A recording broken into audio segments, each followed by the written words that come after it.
لە یارەکانی قۆناغی یەکەمی جامی کوردستان هەندرێن لەسەر یاریگای دووەمی فرانسۆ هەریری بۆ میوانی پیشەسازی و بە زەحمەت سەرکەوتنی بەسەریدا تۆمار کرد و گەیشتە قۆناغی داهاتوو.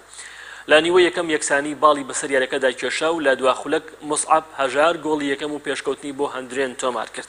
لە نیوەی دووەم یارەکە یاریزانی پیشەسازی بە ئامانجی یەکسانکردنەوەی ئەنجامەکە فشارەکانیان بۆ سەر تۆڕی گۆڵی یانی میوان دەست پێکردا لە خولەکی 64دا کەیوان عەبدوسەمەد گۆڵی یەکەم و یەکسانی بۆ پیشەسازی تۆمار کردەوە.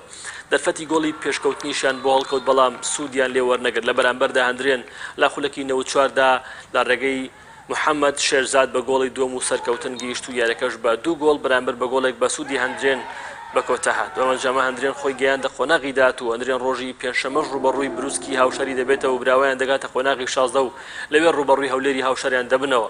پیشەسازی ژماڵەوایی لە جامەکە کرد.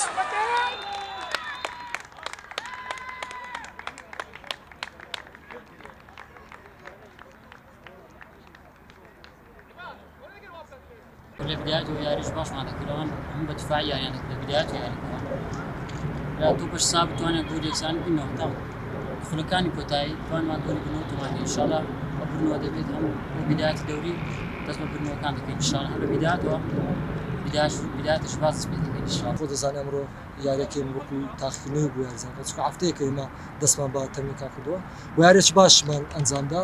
یاریزانەکان یاریێکی زۆر باش ئەنجامدا. دەمەتوانین یاریەکە لە بەرژەوەندی خۆمان کۆتا بێنین. دەخولەکانی کۆتاییەوە گۆڵێکمان خوارد بە هەڵی خۆمان. ئینشاءالله ئەمە دەستپێکێکی باش دەوین بۆ خولی دەرەجەیەکی کوردستان. بەگشتی یاریێکی زۆر باشمان کرد. نەماتوانی ئەنجامەکە لە بەرژەوەندی خۆمان بەڵام سوپاس بۆ خوای گەورە یاریەکە لە بەرژەوەندی پیرۆزیان بی پیرۆز بە ئیرانی هەندرێنیشت.